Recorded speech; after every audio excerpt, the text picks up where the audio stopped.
하나님 말씀을 보겠습니다. 요한계시록 22장 18절부터 21절입니다.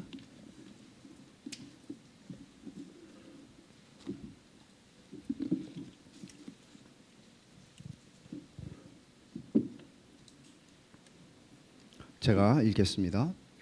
내가 이 두루마리의 예언의 말씀을 듣는 모든 사람에게 증언하노니 만일 누구든지 이것들 외에 더하면 하나님이 이 두루마리에 기록된 재앙들을 그에게 더할 것이요 만일 누구든지 이 두루마리의 예언의 말씀에서 제하여 버리면 하나님이 이 두루마리에 기록된 생명나무와 및 거룩한 성의 참여함을 제하여 버리시리라. 이것들을 증언하시니가 이르시되 내가 진실로 속히 오리라 하시거늘 아멘. 주 예수여 오시옵소서. 주 예수의 은혜가 모든 자들에게 있을지어다. 아멘. 2019년 7월 21일 날 시작을 했는데 요한계시록 말씀을 오늘 마치게 됩니다. 요한계시록의 에필로그 22장 6절부터 이 마지막 절까지의 이 말씀에서 강조하는 두 가지 강조점이 있다고 제가 말씀을 드렸죠.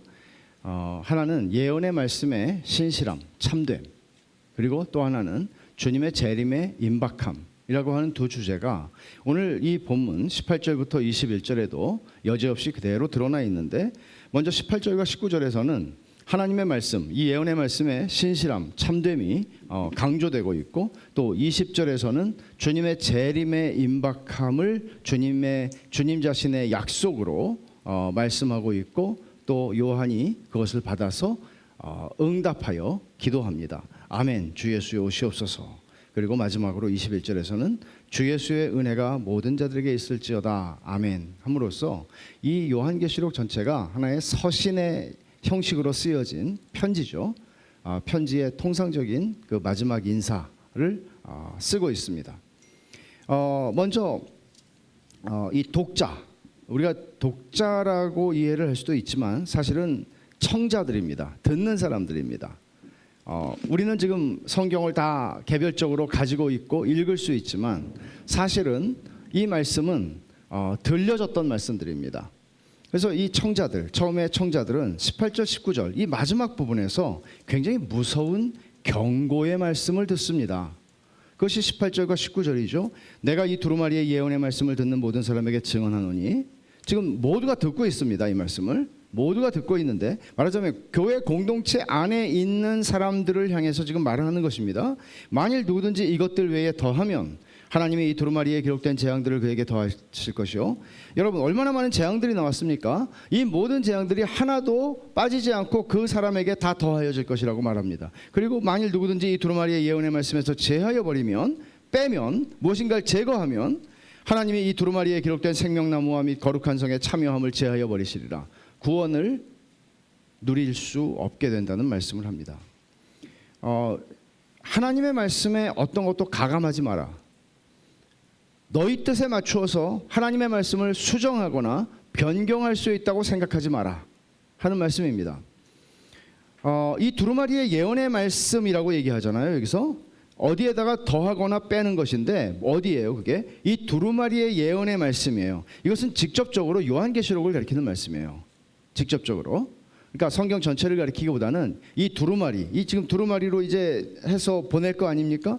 그러니까 요한계시록을 가리키는 말씀이에요. 그렇다면 이 말씀은 요한계시록이 성경 66권으로 된 정경의 마지막 책이기 때문에 이제 요한계시록 외에 그 다음에 무엇인가 다른 성경을 거기다가 더하지 마라 하는 말씀은 아니에요. 이 말씀은 물론 모든 그리스도인들, 정상적인 그리스도인이라면 66권 외에 다른 성경이 없다는 것을 다 인정합니다. 그리고 여기에 어떤 다른 성경을 내가 복음이든지 뭐든지가 아니라 다른 걸 더할 수 없다는 것을 다 인정합니다. 그러나 이 본문이 지금 그 말씀을 하고 있는 것은 아니라는 거죠. 그리고 또 하나, 지금은 우리가 복사기가 있어서 복사하면 뭐 웬만하면 글자가 그대로 나오지 않습니까? 그러나 당시에는 필사자들이 있어서 성경을 다시 옮겨 써야 했습니다. 그러면 여러분, 우리가 요즘에 성경 쓰기를 하는 분들도 많이 계시지만은 성경을 쓰다 보면은 토시 하나 틀릴 수 있고 글자가 틀리기도 합니다. 저도 수없이 뭐 글도 쓰고 원고도 쓰고 하지만 다 검사했다고 생각하는데도 틀리는 게 나오거든요. 그러니까 이게 이 필사자들이 실수를 더러 했겠죠. 그러면 필사자들이 성경을 필사하다가 실수로 더하거나 빼면은 너희들은 이 저주와 이 모든 것들을 받게 될 것이다. 그런 말씀을 하는 것도 당연히 아닙니다. 어떤 사람들은 19절에서 나오는 이 하나님의 두루마리에 기록된 생명나무와 및 거룩한 성의 참여함을 제하여 버리시리라 하는 이 말씀 때문에 이 성경 본문에 대한 죄, 그러니까 본문에다가 본문을 해석하는 것도 잘못하는 것이고 본문에 대한 죄죠. 본문을 잘못 쓰는 것도 죄고, 그런 식으로 본문을 다루는 본문에 대한 죄를 지으면 구원을 상실할 수 있다. 그렇게 이해를 하는 사람들이 있지만 이것도 이 본문에 대한 바른 이해일 수는 없습니다. 왜냐하면 요한계시록이 강조하고 있는 것뿐만 아니라 성경 전체가 강조하는 것은 하나님께서 예수 그리스도의 피로 하나님의 백성을 구원하셨을 때 그 구원은 어떤 것으로도 캔슬되거나 철회될 수 없다는 것이잖아요. 로마서 8장에서 바울 사도가 말하는 게 뭐예요? 이 세상의 그 어떤 것도 그리스도 안에 있는 하나님의 사랑에서 우리를 끊어낼 수 있는 것은 존재하지 않는다 라고 말하잖아요. 그렇다면 여기서 말씀하고 있는 것도 얻었던 구원을 잃어버린다는 차원이 아니라 그 사람이 교회 안에 공동체 안에 있었지만 구원을 받은 적이 없었다는 말을 하는 겁니다. 그런 말씀으로 이해를 할 수 있습니다. 또 마지막으로 그러니까 너무나 이런 말씀들에 대해서 오해들을 많이 하고 또 때로는 너무나 두려워한단 말이에요. 그래서 예를 들어 주일학교 교사를 할 때도 저는 이 말씀이 생각나서 절대로 주일학교 교사하다가 괜히 잘못 가르치면 어떡합니까? 이런 생각을 하는 분들도 덜어 있어요. 근데 이 말씀은 마지막으로 요한계시록을 가르치는데 요한계시록이 어렵다고 보통 이해를 하죠. 생각하죠. 그럴 수 있습니다. 그러나 여러분이 이미 보셨듯이 요한계시록은 1000년에 대한 해석만 하더라도 다양하지 않습니까? 그러면 내가 혹시 하나님이 의도하지 않은 것을 내가 잘못 해석해서 잘못된 해석에 근거해서 이 말씀을 가르쳤거나 설교했을 때 그러면 나는 이런 모든 저주를 받는 것이 아닌가, 이런 생각을 할 수 있겠죠. 그런 선의의 목사나 교사들을 향해서 주시는 경고도 아닙니다. 물론 말씀을 가르치는 사람들은 당연히 두려움과 떨림을 가지고 하나님의 말씀을 철저히 연구하고 주의 은혜와 도우심을 구하면서 말씀을 전해야 되겠지만, 그러나 그러니까 가볍게 할 수 있다 그런 말은 아니지만, 그러나 이것이 하나님의 말씀을 혹 실수로 내가 잘못 가르쳐서 그렇게 되지 않는다는 것이죠. 저도 돌아보면 설교를 할 때 잘못 말한 것들이 나중에 생각날 때가 있거든요. 그거 어떻게 고쳐요? 어렵죠. 이미 나간 말이기 때문에요. 그래서 하나님의 도우심이 또 필요한 것이죠. 이런 것들에 대해서 말씀하는 것 아니다 하는 것을 조지 레드라고 하는 신학자는 이렇게 말합니다. 요한은 그의 메시지를 해석하는 데서 판단의 실수나 전달함에 있어서 일어날 수 있는 소극적인 잘못들에 대해서 말하지 않고 의도적인 왜곡, 의도적인 곡해를 지금 말하고 있는 것이다. 그렇다면 이 준엄한 경고는 어떤 대상들을 향한 말씀이겠어요? 어떤 대상들을 염두에 두고 하신 말씀이겠어요? 우리가 이 요한계시록 자체 본문 안에서 찾아본다면 2장과 3장에서 우리 7교회에 보내는 주님의 말씀을 봤잖아요. 거기에 보면 의도적으로 하나님의 말씀을 왜곡하고 곡해하는 존재들이 교회 안에 가만히 들어와 있었습니다. 가령 그러니까 이런 의도적으로 하나님 말씀을 왜곡하거나 이런 사람들은 이거는 배교자요 불신자라고 볼 수 있는 것입니다. 그래서 에베소 교회를 넘어뜨리려고 했고, 버가모 교회에서는 어느 정도 성공을 거두기도 했던 초대교회의 이단이었던 니골라당의 가르침, 또 버가모 교회를 흔들었던 발람의 교훈, 또 두아디라 교회를 무너뜨리려고 했던 거짓 선지자 이세벨의 가르침과 같은 것들, 또 라오디게아 교회를 흔들었던 거짓된 가르침, 오늘날의 말로 하면 번영신학이죠. 건강과 부와 이 모든 것들을 하나님의 이름으로 소유하고 이것이 하나님의 축복의 증거라고 가르쳤던 사람들. 그래서 사실 번영신학과 같은 거짓 복음의 문제, 또 발람의 교훈이나 이세벨, 거짓 선지자 이세벨의 가르침이나 또는 니골라당과 같은 이런 이단들의 문제는 모든 시대에 존재했던 것들입니다. 번영신학 같은 거짓 복음의 문제를 한번 생각해 보십시오. 오늘날에도 심각하게 교회의 강단을 단순히 어떤 특정 교단만이 아니라 거의 모든 교단들을, 그 교단의 강단을 더럽힌 것이 오늘의 번영신학입니다. 왜요? 예수 믿고 잘 살고 싶죠. 예수 믿고 고생하고 살고 싶지 않죠. 예수 믿었으니까 편안하게 살고 싶죠. 건강하게 살고 싶죠. 예수 믿었으니까 자식들도 좀 잘 됐으면 좋겠죠. 이 모든 것들을 예수의 이름으로 구하는 것이죠. 결국 번영신학이 오늘날의 강단을 오염시키고 더럽힌 결과가 무엇입니까? 저는 어느 정도는 우리 모두가 이 영향을 받고 있다고 생각을 합니다. 목사들 예외 아닙니다. 말하자면 라오디게아 교회의 신앙과 같이 오늘날 기독교 신앙을 뜨겁지도 않고 차지도 않은, 주님께서 내가 너희를 토해버릴 수밖에 없겠다 하는, 믿는 것도 아니고 믿지 않는 것도 아니고 이것도 아니고 저것도 아닌, 그야말로 자기의 부와 건강을 자랑하는, 부와 건강을 추구하는, 성공을 추구하는 예수의 이름으로 그런 기독교, 그리스도 없는 기독교가 되어버린 것입니다. 이것뿐만이 아닙니다.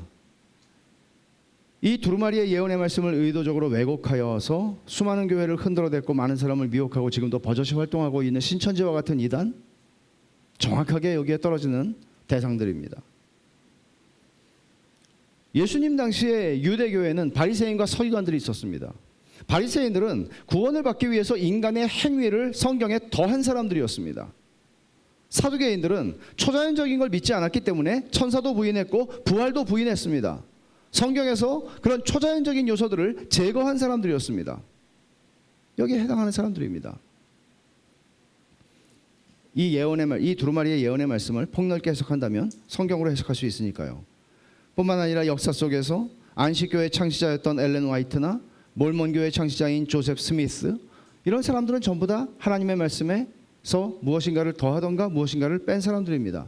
여호와의 증인의 창시자인 테이즈 러셀도 성경에서 그리스도의 신성을 제거하여 버렸습니다.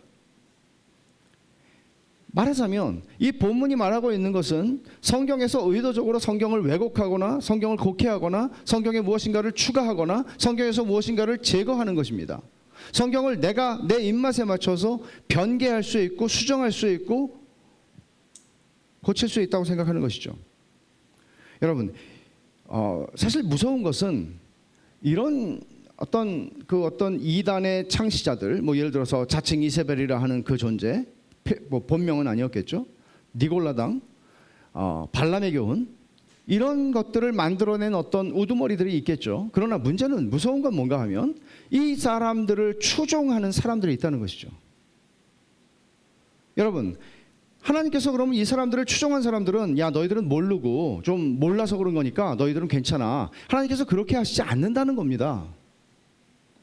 예레미야에 있는 말씀을 한번 찾아볼까요? 예레미야 14장 15절과 16절입니다.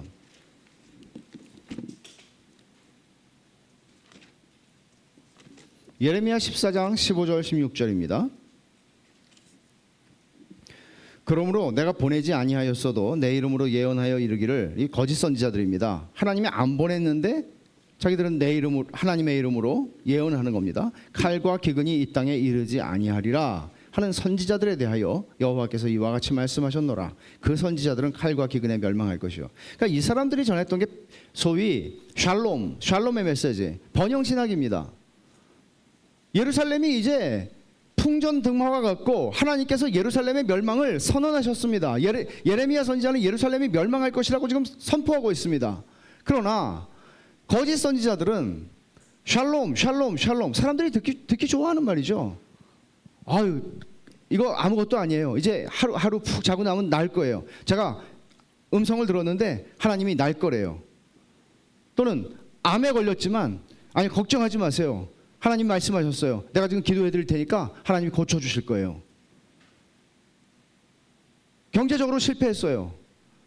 기도해 주면서 아니에요. 하나님이 이걸 통해서 당신에게 7배나 더 하시는 복을 부어주실 거예요. 이렇게 얘기한 게 거짓 선지자들이에요. 이 거짓 선지자들이 임하지 않을 거라고 말했던 칼과 기근이 그들에게 임할 것이라고 말합니다. 그러나 무서운 말씀은 그 다음 말씀이에요. 16절. 그들의 예언을 받은 백성은 기근과 칼로 말미암아 예루살렘 거리에 던짐을 당할 것인즉 그들을 장사할 자가 없을 것이요 그들의 아내와 아들과 딸이 그렇게 되리니 이는 내가 그들의 악을 그 위에 부음이라. 그들의 예언을 받은 백성이요. 그들의 예언을 들었다라고 얘기하잖아요. 그들의 예언을 받아들인 사람들이에요. 그들의 예언을 추종한 사람들이에요. 이 사람들에게도 하나님이 저주를 부으시겠다고 말씀하세요. 정말 무서운 말씀이에요. 그러니까 주님께서 요한복음 10장에서 양과 목자의 비사를 통해서 우리에게 말씀하신 것처럼 양은 목자를 안다고 말씀하셨잖아요. 목자가 양을 아는 건 당연하죠. 그러나 양도 목자를 안다는 거예요. 놀랍죠? 말하자면 이런 말씀을 드리면 여러분들 어떤 생각이 드세요? 여러분은 어떤 판단을 하세요? 베샬롬 교회 교인이신 여러분들은 베샬롬 교회의 목사들이 하나님의 말씀을 가감하지 않고 제대로 전한다는 것을 어떻게 확신하세요? 목사들을 통해서 하나님이 강단에서 말씀하실 때 그것이 내 목자이신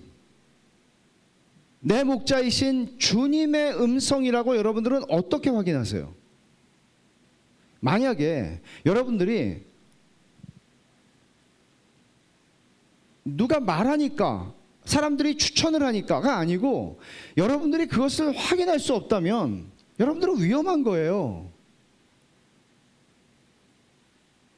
우리가 어떤 울타리 안에 속해 있느냐 하는 것이 문제가 아니죠. 위험한 것이죠. 분별해야 하거든요. 거짓 선지자들, 거짓 교사들 언제나 있었거든요. 하나님의 말씀에 무언가를 가감하였던 사람들입니다. 바울 사도도 갈라디아 교회를 향해서 이 갈라디아서를 쓸 때 그 문제를 얘기하잖아요. 하나님의 말씀에 더한 사람들이죠. 너희가 구원을 받으려면 할례를 받아야 되고 율법을 행해야 된다. 복음 좋지. 예수 우리도 믿어. 근데 이것도 해야 돼. 얼마나 위험한 것입니까, 여러분? 또 어떤 사람들은 말하죠. 구원파 같은 사람들은 예수 믿었으면 됐어. 더 이상 이제는 아무렇게나 살아도 상관없어. 모든 죄가 다 끝났으니까. 여기에 해당하는 것입니다. 여러분 우리가 신앙생활을 할 때 분별력을 가진다는 것, 이것은 하나님이 중생한 사람들에게 주시는 요한 1서에서도 말씀했고 고린도전서 2장에서도 말씀한 바 이 분별력, 영적인 지각이요. 영적인 지각은 중생한 그리스도인들이 가지는 당연한 것이에요. 그런 면에서 여러분 거듭난 사람은요 때때로 잘못된 판단을 할 수 있지만 뭐 항상 옳은 그런 얘기가 아니에요. 때때로 잘못된 판단을 할 수 있어요. 이거는 그 사람이 얼마나 많이 공부했느냐하고 상관이 없는 문제예요. 때때로 잘못된 판단을 할 수 있지만 그리스도인은 어리석지 않아요. 그리스도인은 어리석을 수 없어요. 잠언에서 그랬잖아요. 어리석은 건 절구에 넣고 찧어도 벗겨지지 않는 그런 거라고. 여러분 절구에 넣고 찢는데도 벗겨지지 않으면 그거 답이 없는 거예요. 이거는 진짜 불가능하다는 거죠. 하나님의 성령이 우리를 거듭나게 하시는 역사가 있지 않으면 우리의 어리석은 인생은 절대로 벗겨지지 않아요. 어리석음은. 그 사람이 제 아무리 PhD를 했고 제 아무리 성공을 한 CEO고 제 아무리 많은 재물을 모았고 사람들이 알아줄 만한 삶을 살아가는 사람이라 할지라도 그런 사람들이 가지고 있는 어리석음은 절대로 벗겨지지 않습니다. 하나님을 하나님으로 섬기지 않는 것이 어리석음이죠. 그러니까 여러분 시편 19편에서도 말씀한 것처럼 하나님의 말씀은 어떤 능력이 있습니까? 시편 19편 한번 잠깐 다시 봅시다. 시편 19편 너무너무 아름다운 말씀이죠.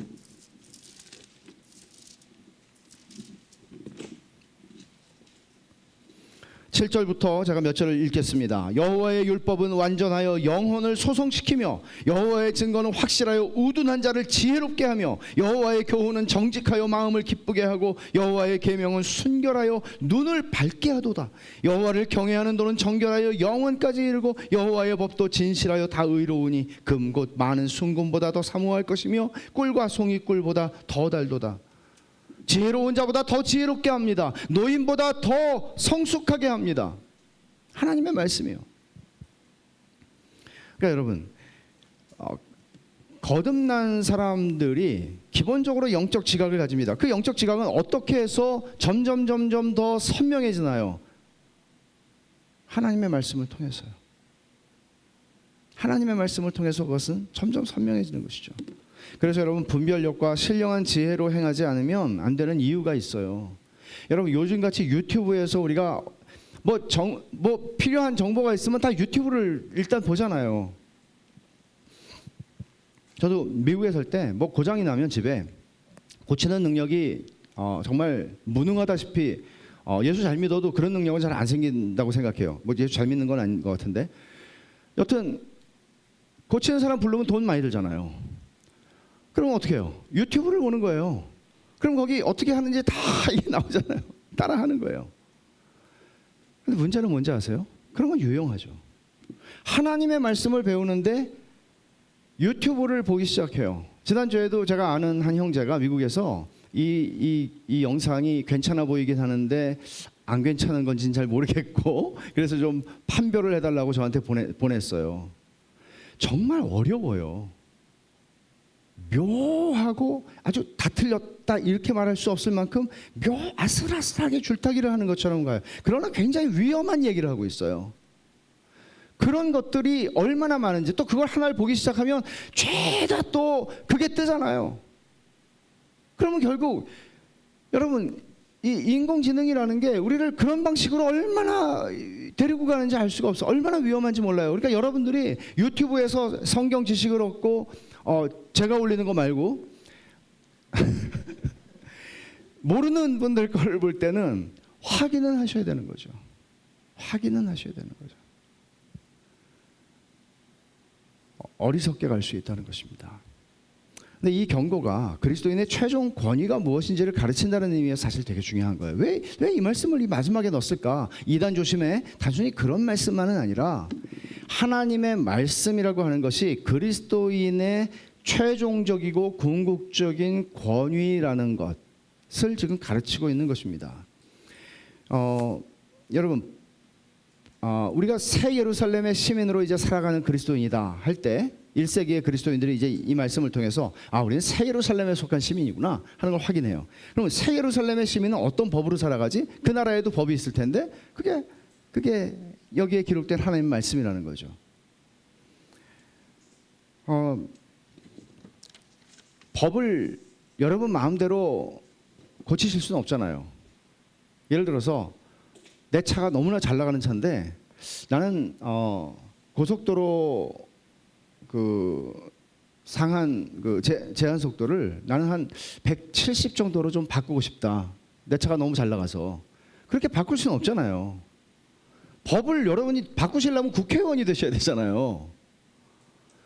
법을 우리는, 모든 시민은 법 아래에 있는 거죠. 시민만 그렇습니까? 대통령도 법 아래에 있고, 정상적인 법치국가라면 우리는 대법관인 누구에게 호소하는 게 아니죠. 사실은 법이 우리가 호소할 수 있는 최종적이고 궁극적인 권위잖아요. 법이요. 그렇다면 여러분, 하나님의 말씀이 우리의 법이다, 권위다 하는 것은 어떤 의미입니까? 하나님의 말씀을 우리 마음대로 뜯어고칠 수 없다는 거죠. 마음대로 뜯어고칠 수 있으면 자기 입맛대로 이건 좀 어려운 말씀인데 좀 이렇게 이해를 해볼까? 쉽게? 이렇게 할 수 없다는 거예요. 하나님의 말씀이니까. 이 말씀은 우리가 새 예루살렘의 시민으로 살아갈 때 이 말씀이 우리의 법이다, 우리의 최종 권위다, 우리의 궁극적 권위다 하는 말씀을 얘기하는 것입니다. 이게 그런 의미에서 신명기에 있는 말씀하고 굉장히 닮았는데요. 신명기는 모세가 이제 출애굽을 하고 40년 동안 이스라엘 백성을 광야에서 인도한 후에 거의 이제 목전에 그 약속의 땅 가나안을 두고 있는 상황에서 모압 평지에서 그가 하나님의 율법을 다시 선포하는 내용이에요. 왜 했을까요? 자, 이제 너희 들어갈 거야. 들어가면 너희의 삶의 모든 영역을 예외 없이 너희의 삶의 모든 영역을 제한하고 구속하고 그 권위 아래서 살아야 되는데 그게 바로 이 하나님의 율법이야 라고 하는 말을 하는 거거든요. 그렇게 하나님의 언약 백성들의 삶을 규정하고 구속하는 것, 그게 하나님의 말씀, 율법의 권위인 것입니다. 그러면 신명기를 통해서 이렇게 말을 하면서 이 법의 권위를 강조하려고 모세가 최소한 3번 정도 반복해서 한 말이 있어요. 한번 찾아볼까요? 신명기 4장 2절입니다.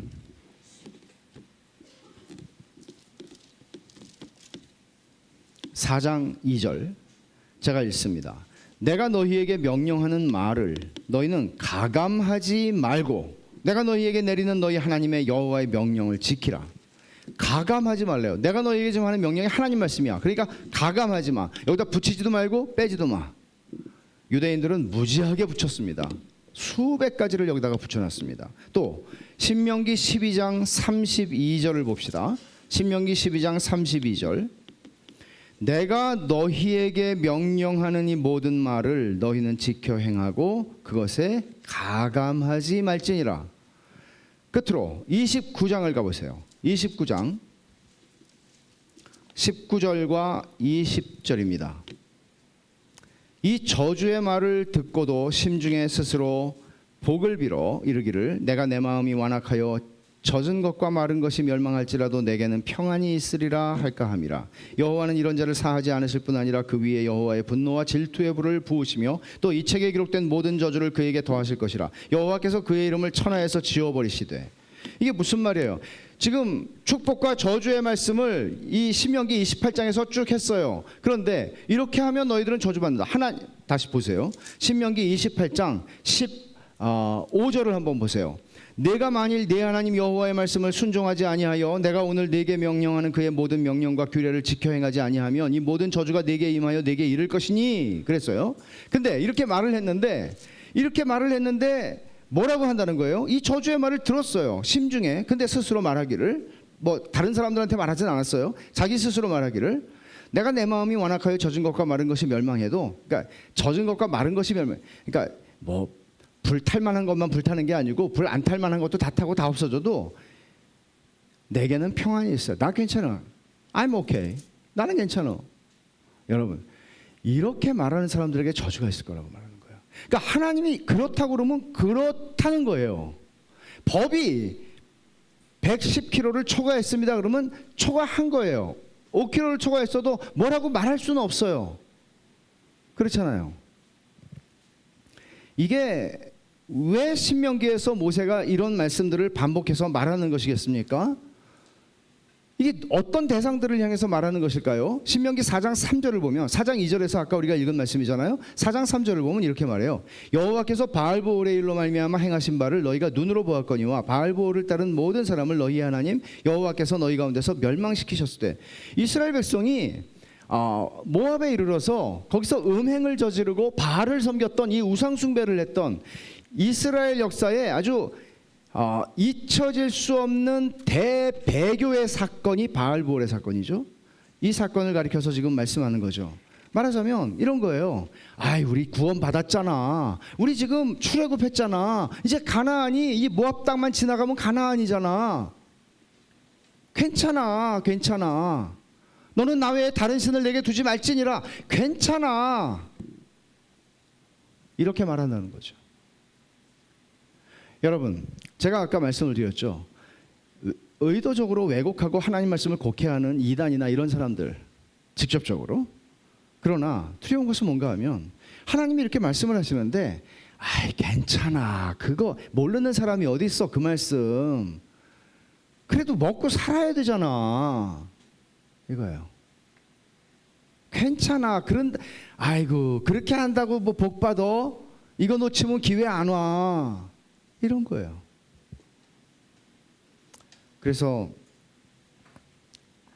그레고리 베일이 이렇게 설명해요. 제가 인용을 좀 할게요. 신명기 4장 2절부터 4절 그리고 12장 29절부터 32절 아까 읽은 말씀이에요. 에 따르면 하나님의 계시의 말씀을 가감하는 것은 우상 숭배가 유일하신 참 하나님에 대한 경배와 양립할 수 있다는 거짓 가르침을 받아들였다는 뜻이다.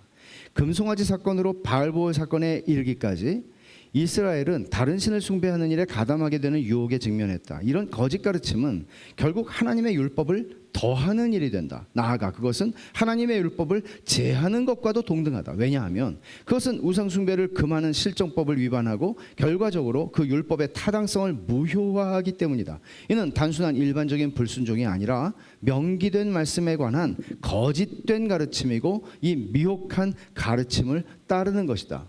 이게 뭐예요? 이게 배교예요.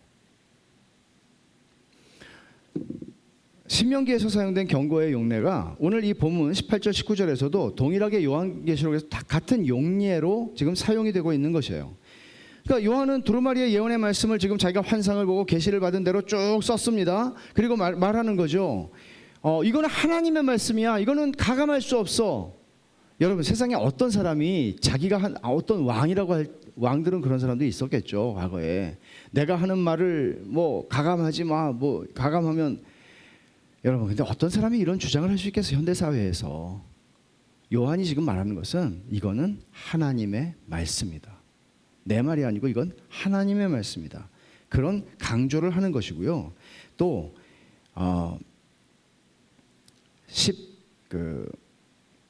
여기 요한이 18절에서 이렇게 말하잖아요. 내가 이 두루마리의 예언의 말씀을 듣는 모든 사람에게 증언한다. 이 증언한다는 말은 법적 용어거든요. 내가 지금 하나님을 증인 삼아서 내가 지금 너희 앞에서 분명하게 증언해. 이거는 하나님 말씀이야. 그리고 너희는 하나님의 백성이라면 너희의 최종적이고 궁극적인 권위는 이 말씀이야. 이거를 니네 입맛대로 바꾸지 마. 이 말씀 아래서 살아가야 해. 그런 말씀을 하고 있는 것이에요.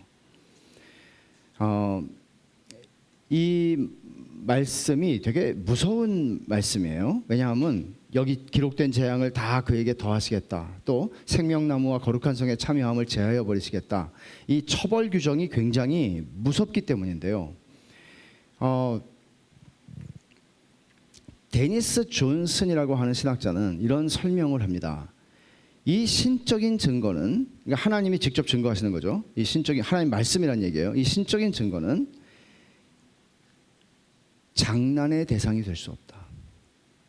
이걸 가지고 우리가 말하자면 우리가 성경 공부를 하든 뭘 하든지 하나님의 말씀을 가볍게 대할 수 없다는 것이잖아요. 권위가 있기 때문에요. 장난의 대상이 될 수 없다. 우리의 무슨 토론거리 정도가 되지 않는단 말이에요. 이것은.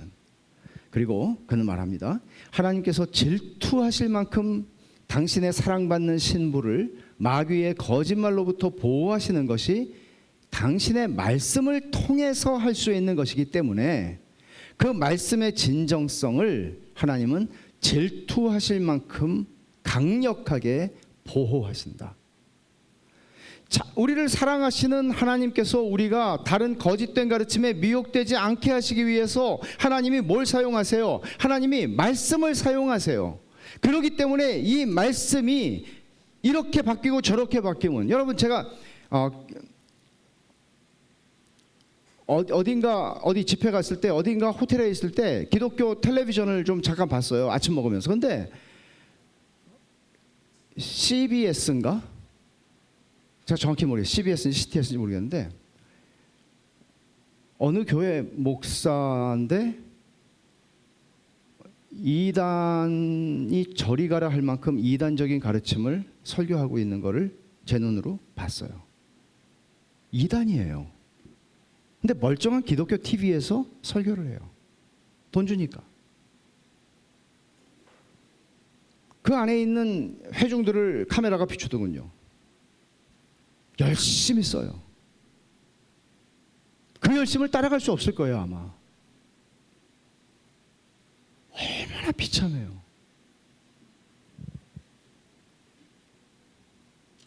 어떤 사람들은 텔레비전에서 그 말씀을 듣고 아멘 할 사람들이 있겠죠.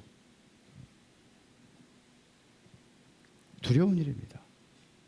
여러분, 그리스도인은 그 말씀의 권위 아래서 사는 것이고요. 그러니까 여러분, 하나님의 말씀을 정말 많이 읽으셔야 돼요. 하나님의 말씀을 많이 읽으셔야 돼요. 그 말씀을 통해서 성령께서 요한일서에서 말씀하신 것처럼 당신의 기름 부음 받은 모든 자들, 중생한 모든 백성들을 성령께서 보호하시고 지키세요. 근데 문제는 뭔가 하면 하나님 말씀에 대해서 통 무식해요. 읽은 적이 없어요. 읽고 싶지도 않아요. 읽고 싶지 않으면 사실은 식욕이 없으면 죽어 있는 것이죠. 하나님 말씀에 대해서 관심이 없어요. 주식이 오르내리는 것에 대해서는 수없이 하루에도 수십 번 수백 번을 관심을 가지지만 하나님 말씀 관심 없어요. 하나님의 일에 대해서 관심 없어요. 하나님의 역사, 내 영혼에 대해서 관심 없어요. 죽어 있다는 거죠. 거듭나지 않은 거예요. 착각하지 마세요. 거듭나지 않은 거예요. 100% 그렇게 말할 수는 없어요. 그러나 거듭나지 않았을 가능성이 크고, 아니면 거듭났다 할지라도 지금은 거의 고사 상태에, 말하자면 사대교회를 향해 주님 말씀하신 것처럼 네가 살았다 하나 죽은 자다, 이런 자리에 가면 안 되는 거예요. 하나님의 말씀에 권위 아래 살아간다는 것은 그 말씀을 지키고 살아가는, 단순히 그런 말만 의미하는 거 아니죠. 그 말씀을 사랑하고 그 말씀이 우리의 삶에 깊은 영향을 미치고 내 영혼을 밝게 하고 나를 지혜롭게 하고 내 삶에, 내 길에 빛이 되시고 내 발의 등이 되시는 그 말씀의 능력을 경험하며 살아가는 것이에요.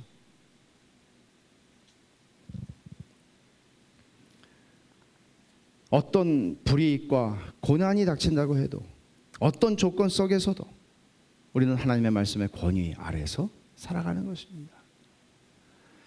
이 경고 후에 요한은 주님의 재림 선언을 들려줍니다. 20절에 이것들을 증언하신 이가 이르시되 내가 진실로 속히 오리라. 이것들을 증언하신 이가 누구예요? 주님이죠.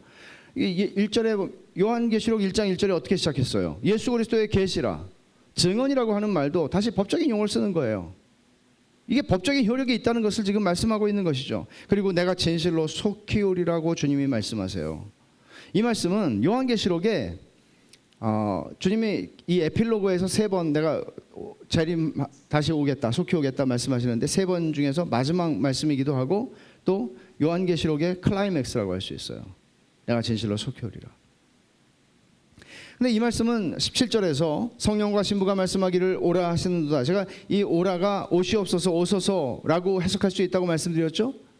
그렇게 해석을 할 때에 그것에 대한 주님의 대답, 응답이기도 합니다. 주 예수님이 친히 응답하시는 거죠. 신부가 신랑을 기다리면서 어서 오세요 주님, 그렇게 말하죠. 주님이 내가 진실로 속히 올게 라고 대답하십니다. 그러니까 얼마나 자상한 주님이에요. 사실 여기서 속히 오소서라고 이제 성령과 신부가 말하는데 이 말씀이 20절이 없어요. 주님이 아무 대답이 없으세요. 그러면 여러분, 우리는 얼마나 멍해야 될까요? 우리는 이 말씀을 드렸는데 주님 오세요. 그런데 주님이 들으셨나 안 들으셨나 계속 우리는 얘기해야 되나? 주님 들으셨어요. 그리고 내가 진실로 속히 오리라 말씀하세요. 주님의 시간은 이르지도 늦지도 않습니다. 우리는 우리의 시간표와 우리의 캘린더를 가지고 주님이 너무나 빨리 오신다고, 너무나 이르시다고, 안 된다고 말할 수도 없고, 주님이 이렇게 늦게 오시냐고 불평할 수도 없습니다. 주님은 정확하게 당신의 시간에 오십니다. 왜냐하면 주님은 온 세상의 주님이실 뿐만 아니라 시간의 주님이십니다. 주님의 재림은 그리스도인들에게만 임박한 것이 아니라 불신자들에게도 임박한 것입니다. 주님의 이 약속에 대해서 요한이 뭐라고 대답합니까? 아멘, 주 예수여 오시옵소서. 계속되는 대화예요. 아멘, 주 예수여 오시옵소서. 성경에 기록된 마지막 기도입니다. 그러나 이것은 요한만의 기도일 수는 없습니다. 바울 사도는 빌립보서 3장 20절에서 이렇게 말씀을 합니다. 한번 찾아볼까요? 빌립보서 3장 20절입니다.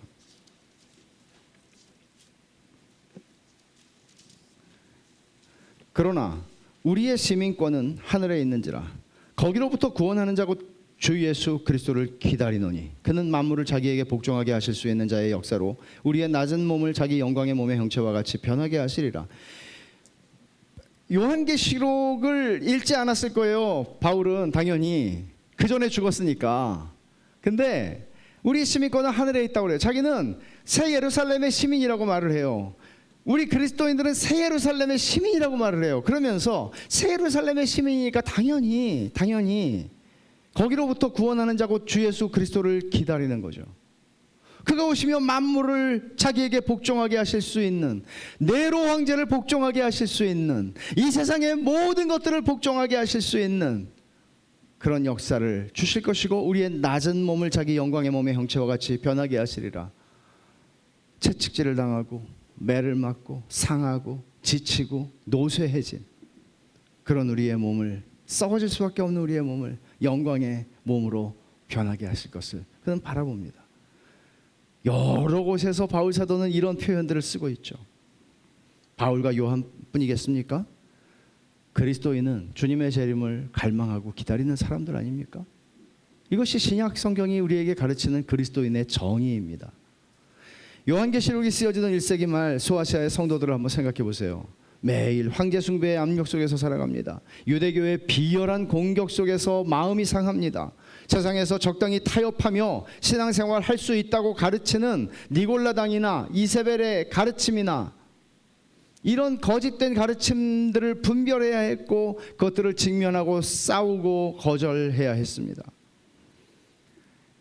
먹고 살기 위해서 하는 장사를 계속하려면, 내가 가지고 있는 이 사회의 시민으로서의 신분을 유지하려면, 혹은 내가 누군가의 종으로서, 그리스도인인데 누군가의 집의 종으로서 내가 그래도 좀 쫓겨나지 않고 그나마 죽지 않고 살아가려면, 그러면 그들은 뭔가 타협해야 한다는 그런 유혹을 내적으로 늘 갈등하고 직면하며 살아갔을 것입니다. 하지만 이 모든 외적인 압박과 내적인 유혹 속에서 살아가는 그들을 지켜주었던 것은 재림에 대한 약속 말고 뭐가 있겠어요, 여러분? 재림에 대한 약속 말고 뭐가 있겠어요? 그 재림의 약속을 그들은 신뢰했고 붙잡고 마라나타라고 그들은 서로 격려하고 인사하면서 기도하면서 주의 재림을 기다리고 하루를 은혜받고 은혜 안에서 살아가는 거죠. 주님의 재림에 대한 그들의 갈망은 그들을 짐승의 권세에 복종하는 대신 하나님의 말씀, 우리는 말씀의 권위 아래 사는 존재니까 그 말씀의 권위 앞에 순종하고 주님이 그렇다고 하면 그렇게 하는, 짐승에게 먹고 살기 위해 짐승의 표를 받고 먹고 살기 위해서 이 세상과 적당히 타협하고 살아가는 것이 아니라 음녀 바벨론에서 살아가며 그들을 유혹하는 모든 금은보화 속에 그들의 마음을 두지 않으며 하나님의 말씀에 순종하고 살아가게 한 것이죠. 이 재림의 신앙이 그들을 깨어있게 함으로써 방종으로부터 그들을 지켜줬고, 또 한편으로는 재림하시는 주님을 사랑하기 때문에 그들을 율법주의로부터 그들을 지켜주었을 것입니다.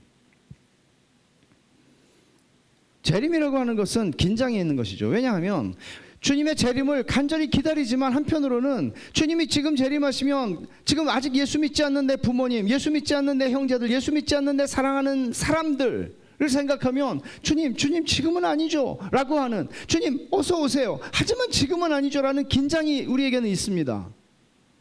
그렇기 때문에 이 긴장은 사실 굉장히 중요한 긴장입니다.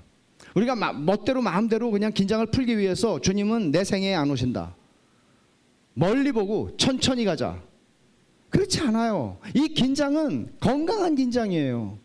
우리는 당연히 주님 오세요, 지금 오세요 이렇게 기도해야 돼요. 그리스도인들은 이게 그리스도인이에요. 그러나 주님 그런데 어떡하죠? 구원받지 못한 내 사랑하는 어머니, 구원받지 못한 내 사랑하는 남편, 구원받지 못한 내 사랑하는 자녀들 어떡하죠? 결국 재림의 신앙이라고 하는 것은 우리들을 구원받지 못한 영혼들을 향한 그저 냉랭한 연민이 아니라 그들을 향해서 우리의 부은 열심으로 하나님 앞에 그들을 위해 간구하게 만들고 그들에게 복음을 전하게 하는 것입니다. 크리스찬이 자기 집을 떠나면서 크리스티아나와 자기의 내 자녀들에게 미친 사람 소리를 들으면서도 복음을 전했듯이 말이죠. 바울 사도는 디도서에서 이 재림에 대한 소망을 복스러운 소망이라고 표현합니다. Blessed hope, 복스러운 소망. 우리에게도 그런가요? 우리의 복스러운 소망은 무엇인가요? 우리의 복스러운 소망은 편안하게 걱정하지 않고 좀 사는 건가요? 우리의 복스러운 소망은 그런 노후인가요? 아니, 우리의 복스러운 소망은 자식들이 멀쩡하게 잘 돼서 뭔가 당당하게 살아가는 그게 여러분 복스러운 소망인가요? 우리의 복스러운 소망은 무엇입니까? 성경이 우리에게 복스러운 소망이라고 말하는 것은 주님이 오시는 것입니다. 우리의 복스러운 소망은 베샬롬 교회가 예배당을 가지게 되고 예배당이 꽉꽉 차고 그 안에서 우리가 큰 은혜를 누리는 것입니까? 아니요. 우리는 절대로 그것을 복스러운 소망이라고 말하지 않습니다. 주님이 오시는 것입니다. 비교할 수가 없습니다. 비교할 수가 없습니다.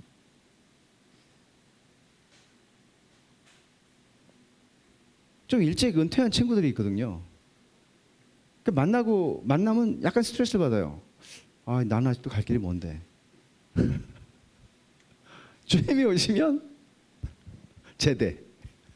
이 영적인 전투를 싸우는 군인으로서의 삶을 제대하는 거예요.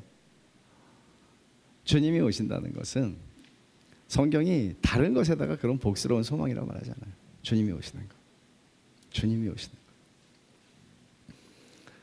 한번 생각해 보세요. 여러분도. 내 소망이 뭐지? 내 소망이 뭐지? 나의 복스러운 소망이 뭐지?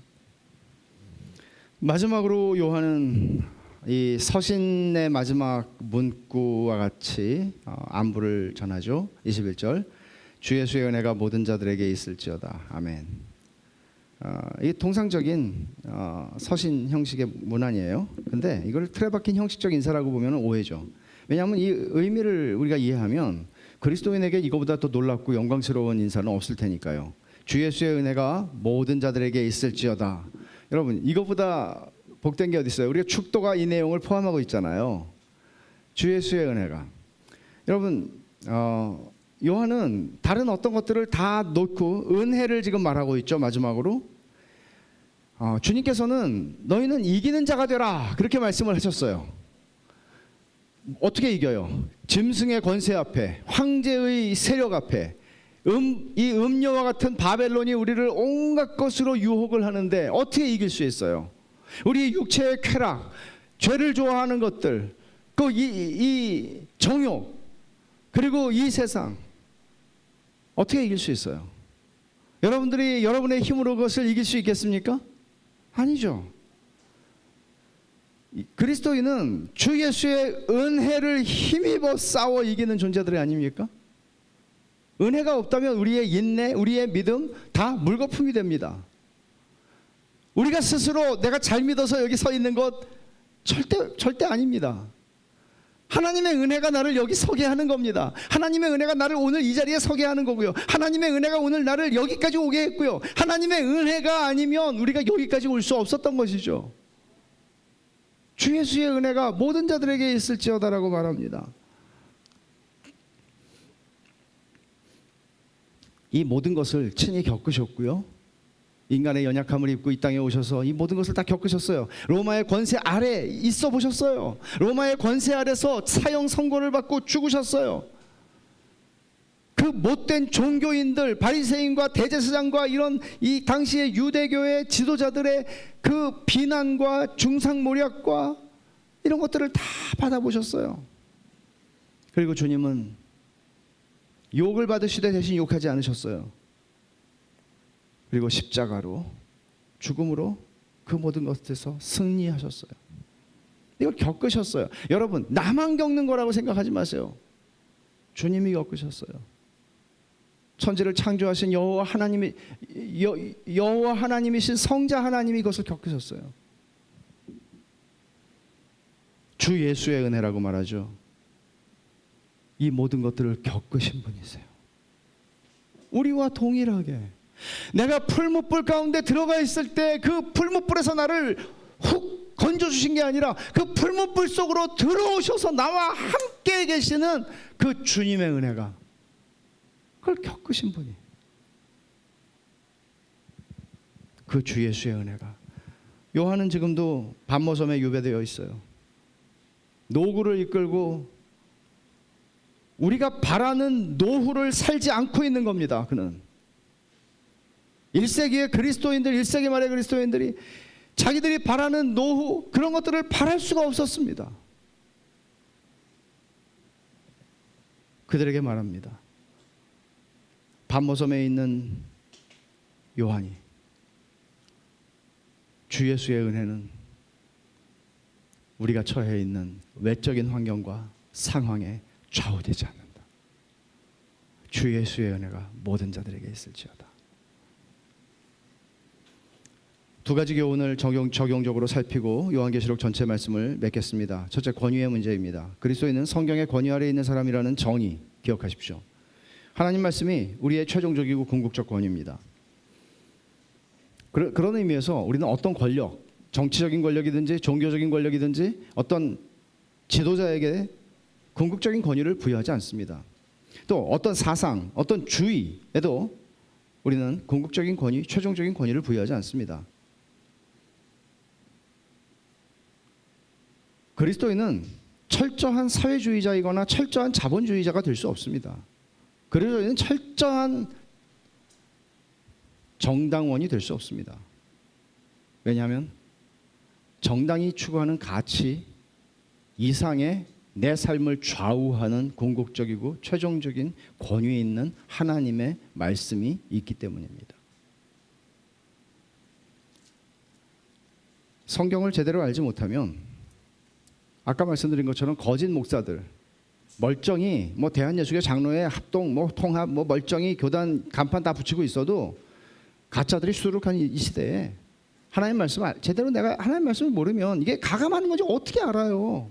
또 하나님 말씀을 모르면 내가 어떻게 하나님 말씀을 지키고 살아갈 수 있어요? 불가능하죠. 하나님 말씀을 알지 못하면 헛된 목사들의 헛된 가르침에 현혹될 수도 있고, 또 어떤 정치 선동가들에 의해서 그 사람들을 숭배할 수도 있고, 또는 어떤 정치 사상이나 철학 이론을 복음처럼 믿고 의지할 수도 있어요. 이런 일들이 일어나요. 그러니까 성경, 하나님의 말씀에 우리 삶의 최종적 궁극적 권위를 부여하는 사람, 이게 그리스도인이에요. 그리고 편의에 따라서 좋을 때는 하나님 말씀을 따르고 불편할 때는 따르지 않고, 그런 게 아니고 가감할 수 없이 이 말씀을 따라가는 거죠. 두 번째 정의는 주님의 재림에 대한 것인데, 그리스도인의 정의죠. 그리스도인은 주님의 재림을 갈망하고 기다리는 사람이다 하는 것입니다. 우리가 다 갈망하는 게 있어요, 삶에서. 근데 그 어떤 갈망보다 주님의 재림에 대한 갈망이 우리에게 더 커야 돼요. 그것을 오늘 이 말씀을 들으시면서 여러분들이 많이 생각하셔야 돼요. 기도하실 때. 크레이그 키너라고 하는 신학자가 있는데, 책을 두껍게 쓰는 걸로 알려져 있는, 사도행전 주석만 해도 한 4,000페이지 정도 될 만큼. 근데 이분이 요한계시록 주석의 맨 마지막 문단에서 자기 얘기를 했어요. 그걸 잠깐 제가 인용을 할게요. 수년 전에 나는 결혼 배우자를 위해 걱정을 하면서 규칙적으로 기도하고 있었다. 수년 전이 아니고 아마 더 젊었을 때일 거예요. 그러던 어느 날 교회에서 형제들이 예수님의 재림에 대해서 찬양하는 것을 들었을 때 갑자기 나는 그리스도의 재림보다 아내가 될 사람을 더 갈망하고 있었구나 하는 생각이 들었다. 나는 회개했고 내 마음이 주님 앞에 정돈될 수 있도록 주님께 도움을 간구하였다. 우리가 가진 어떤 갈망도 가장 위대하고 가장 참된 사랑에 대한 갈망의 그림자에 불과하며, 그 사랑은, 그러니까 그 가장 위대하신 분에 대한 그 사랑은 어린 양이 흘리신 피가 영원히 증거하는 그 사랑이다. 이렇게 하고 요한계시록 주석을 마쳤는데 재림을 갈망하는 신앙은요, 현실 속에서 비록 두 발을 디디고 살아가지만 현실에 매이지 않는 삶을 살게 하는 힘이 돼요. 그래서 세상의 외형은 다 지나간다고 그랬잖아요. 고린도전서 7장에서 세상의 외형은 다 지나가요. 근데 하나님 말씀은 영원해요. 변하지 않아요. 주님이 오셔서 만물을 회복하시겠다 하는 것을 알기 때문에 우리는 비록 이 현실을 살아가지만, 내가 두 눈으로 똑똑히 보는 이 현실을 직시하고 살아가지만 이 현실에 매이지 않아요. 그러니까 어느 정도의 자유함을 가지고 또 여유를 가지고 살아갈 수 있는 거예요. 그리스도인들은 그런 사람들이에요. 그러니까 돈이 여러분들의 삶을 묶을 수 없어요. 성공이라고 하는 여러분이 추구하는 가치가 여러분들을 묶을 수 없고요. 뭐 내 자녀가 잘 되길 바라고 뭐 자식이 우상이 되는 사람들 한둘이 아니잖아요, 요즘에. 여러분들을 묶을 수 있는 건 어떤 사람, 내가 사랑하는 사람일 수도 없고요. 돈도 아니고요. 그 어떤 것도 아니에요. 이런 면에서 우리는 자유와 유연함을 가지게 되는 거예요. 그러면서 진정한 의미에서 이 세상을 변화시키는 주체로 살아가게 되는 게 그리스도인이에요. 요한계시록의 말씀은 그렇게 사는 것이다. 그리스도인의 삶은 이런 것이야 라고 가르칩니다. 그러니 여러분 주의 말씀의 권위 아래서 살아가십시오. 그 말씀이 여러분을 모든 짐승의 위험과 음료의 모든 어긋난 길로부터 지켜줄 것입니다. 주의 재림을 갈망하는 신앙으로 살아가세요. 주님의 재림의 관점에서 여러분이 살아가는 삶의 현실을 직시하고 인식할 때 여러분들은 더 담담하게 이 세상에서 신앙을 지키고 살아갈 뿐만 아니라 여유롭게 그리고 열심히 세상을 변화시키는 주체로서 살아가게 되는 것입니다. 그리고 결국 우리는 주님 재림하실 때 이 세상 나라가 주와 그의 그리스도의 나라가 되는 것을 보게 되는 것입니다. 기도합시다.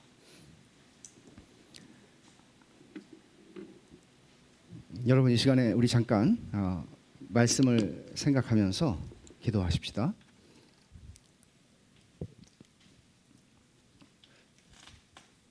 여러분 돌아보면 하나님 말씀은 여러분의 삶에 얼마나 큰 힘이 있나요? 얼마나 어떤 구속력을 가지는 것인가요? 어떤 권위를 가지나요? 주님, 정말 내가 주님의 말씀의 권위 아래서 살아가길 원합니다. 그게 그리스도인인데 주님, 세상이 뭐라고 말해도 옆에서 뭐라고 말해도 내가 주님의 말씀의 권위 아래서 살아가길 원합니다. 그리고 주님, 제가 정말 사랑하는 뭐 자식일 수도 있고 돈일 수도 있고 근데 주님, 내가 원하고 바라는 어떤 갈망과 바람보다도 주님이 다시 오시는 거, 이게 진짜 저의 가장 크고 깊은 갈망이 되기 원합니다. 우리가 그렇게 좀 기도하면 좋겠어요. 그리고 그것에 따라서 우리가 살아갈 때 믿는 자가 살아가는 삶은 이런 것이었구나. 지금 우리는 다 라오디게아 교회 같은 그런 신앙, 그리스도 없는 기독교, 뭐 차지도 덥지도 않은, 이것도 저것도 아닌 그런 신앙이 보편화되어 있는 시대에 살잖아요. 근데 우리가 이 말씀을 통해서 주님이 우리를 깨우시고 우리가 말씀의 권위 아래서 죄의 재림을 갈망하는 신자로 살아가기 원합니다. 우리 그런 은혜를 주님께 구하십시다. 같이 한번 기도하겠습니다. 하나님 아버지,